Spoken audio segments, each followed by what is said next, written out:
नमस्कार दोस्तों, मैं धर्मेंद्र प्रताप सिंह। आप देख रहे हैं फरीदाबाद लेटेस्ट न्यूज़। हमारे सामने बैठे हैं retired wing commander advocate Satinder Singh Duggal, जो Greater Faridabad Ozone Park society में रहते हैं। Nahar Paar Vikas Morcha GRAFA confederation of RWAs में काम करते हैं। भ्रष्टाचार के खिलाफ लंबे समय से लड़ाई लड़ रहे हैं। सर बताइए, आप काफ़ी मेहनत कर रहे हैं, भ्रष्टाचार के खिलाफ लंबे समय से लड़ाई लड़ रहे हैं, अभी आपकी क्या शिकायत है?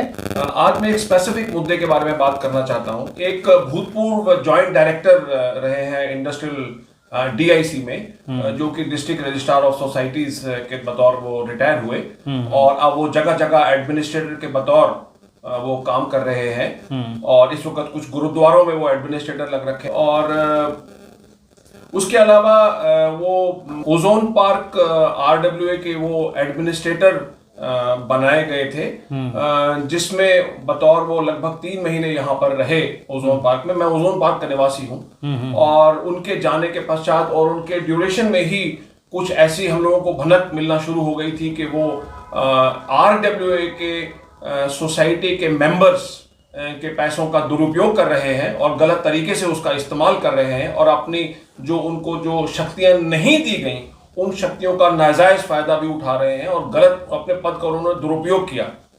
अपने ये इनका एक बड़े सोची समझी उनका एक तरीका है कि वो सोसाइटी में एडमिनिस्ट्रेटर बतौर अपॉइंट हो जाते हैं, चाहे वो राजनीतिक दबाव लेके आते हो या जो भी लेके आते हो। और हर सोसाइटी में इन्होंने 3-4 गुर्गे पाल रखे हैं और उन गुर्गों को आगे करके ये करप्शन करते हैं। I will come back specifically to Ozone Park. इनमें हमने DG विजिलेंस को रिपोर्ट की है। उसके जो डायरेक्ट इंचार्ज, जो मिनिस्टर इंचार्ज हैं, वो चीफ मिनिस्टर साहब हैं और जो एडमिनिस्ट्रेटिव सेक्रेटरी हैं वो सेक्रेटरी हैं। दैट मीन्स इसमें कोई डाइल्यूशन नहीं हो सकता। बिल्कुल बिल्कुल, आपको भरोसा है? जी हाँ, मुझे पूरा भरोसा है कि DG विजिलेंस, चीफ मिनिस्टर साहब जो कि 0 टॉलरेंस है उनका करप्शन के प्रति, और जो हमारे चीफ सेक्रेटरी इस वक्त हैं, वो उन पर हमें पूरा भरोसा है कि वो इस मुद्दे पर जरूर विचार करेंगे और जरूर एक्शन होगा। क्योंकि यह जो व्यक्ति है ये इस तरीके से बिहेव करता है, इसको किसी कानून का डर नहीं है, इसको किसी भी तरीके का डर नहीं, क्योंकि इस पर कभी एक्शन नहीं हुआ। हालांकि हमने SIT की भी मांग कर रखी है, इनके खिलाफ में वो केस अलग चल रहा है। अगर वो रीजनेबल पीरियड ऑफ टाइम तक डिसाइड ना हुआ तो हम हाई कोर्ट में अपील डालेंगे उसके लिए। और उसके अलावा हमने और भी जगह इनके विरुद्ध कंप्लेंट कर रखी है। विजिलेंस वाली रिपोर्ट जो बिल्कुल लेटेस्ट है, इसमें हमने बड़े स्पेसिफिक इंस्टेंसेस बताए गए हैं। ये मुद्दा सिर्फ ऐसा नहीं कि ओजोन पार्क से रिलेटेड है, इससे एक सीख मिलेगी एडमिनिस्ट्रेटर्स को और RWAs को और एडहॉक कमेटीज को और सब कमेटीज को कि वो पैसे का दुरुपयोग ना करें। इसमें इन्होंने कॉन्ट्रैक्ट, कुछ फर्जी कॉन्ट्रैक्ट इन्होंने एंटर किए।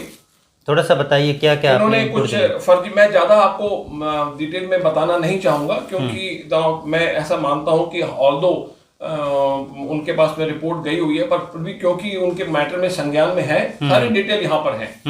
इन्होंने कुछ जो मेंटेनेंस का कॉन्ट्रैक्ट था उसमें इन्होंने कुछ फर्जीवाड़ा किया। हॉर्टिकल्चर का कॉन्ट्रैक्ट था उसमें इन्होंने फ्रॉड किया। उसके अलावा एक कॉन्ट्रैक्ट हाउसकीपिंग का कॉन्ट्रैक्ट था जिसमें एक अनुसूचित जाति के व्यक्ति को निकालकर इन्होंने फर्जीवाड़ा किया और जिस बिना पर उसे निकाला गया उसी बिना पर वही रीजन से दूसरे कॉन्ट्रैक्ट में भी वही काम कर रहे हैं, पर इन्होंने उसकी तरफ कभी कोई ध्यान नहीं दिया। इन्होंने, मैं लेना नहीं चाहता नाम, लेकिन बहुत दुख के साथ बोल रहा हूं कि इन्होंने किसी बिल्डर के साथ मिलके और हमारे पैसे का दुरुपयोग किया। तो उसके अलावा इन्होंने सीवेज के पानी के बारे में भी जो इनके बिल अभी भी आज एज ऑन डेट 1,40,000 के आसपास बिल पेंडिंग है जो पेमेंट नहीं हुए। लगभग 4 लाख के आसपास इन्होंने घपला किया। इसके अलावा इन्होंने सिक्योरिटी के कॉन्ट्रैक्ट के टर्म्स एंड कंडीशंस में कुछ चेंज कर दिए, उनको इग्नोर किया। उसके अलावा कई ये लाखों में जाता है, ये मामला लाखों में जाता है। हालांकि मैं जल्दी बोल रहा हूं, लेकिन ये मामला लाखों में जाता है और हजारों के तो कई बिल हैं जो इन्होंने कर रखे हैं और वही 3-4 लोग सामने ले आते हैं, ये उन्हीं को बनाते हैं ये, जबकि वो 3-4 लोगों के विरुद्ध हाई कोर्ट का स्ट्रिक्चर पास है। फिर भी ये उनको एक सब कमेटी इन्होंने बना ली, जो कि ऑथराइज भी नहीं थे सब कमेटी बनाने के। इन्होंने एक सब कमेटी बना ली और उसको इन्होंने एक प्रेसिडेंस बना दिया। अब वो प्रेसिडेंस बाकी लोग भी फॉलो करेंगे, अपने आप को तो ये एक बड़ी ही सीरियस मैटर है और मुझे पूरी उम्मीद है कि, और ये कॉन्ट्रैक्टर्स का साथ देते हैं जी, इन्होंने इनके कुछ, और ये कंसल्टेंसी करते हैं, कॉन्ट्रैक्टर से बोल देते तुम्हारा क्या मुद्दा है, वो कि यहाँ केस करना है, यहाँ रिपोर्ट करना है, उस राजनीतिक के पास चले जाओ, उस एडमिनिस्ट्रेशन के पास चले जाओ, ये पूरा कंसल्टेंसी का इनका पैकेज है इनका। अच्छा। ये इनका एक पूरा पैकेज है और ये अपनी तरह के एक खास व्यक्ति है, यहाँ पर पर्सनैलिटी मौजूद है। इन्होंने पहले वहां रहते हुए करप्शन किया, अब जाने के बाद ये अपने जो उनके जूनियर रह चुके, क्योंकि अब जो भी जेडी यहाँ आता है या जो भी जो डिस्ट्रिक्ट रजिस्ट्रार आता है वो इनका जूनियर रहा है, उसमें ये दबाव लेके आते हैं और ये वहां जाके इनके ऑफिस में जाके बैठते हैं वहां पर और उन पे तरह तरह के दबाव का इस्तेमाल करते हैं ये।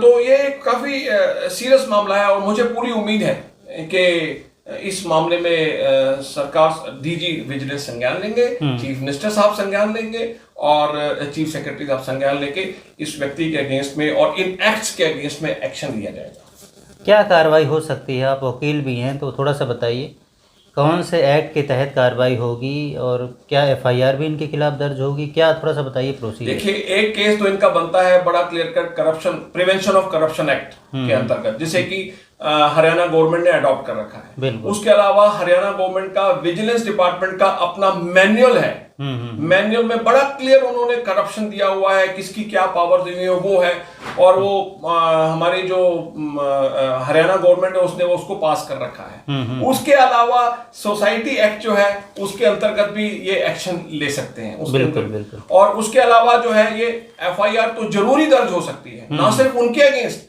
बट जो अकॉम्प्लिस है उनके अगेंस्ट भी।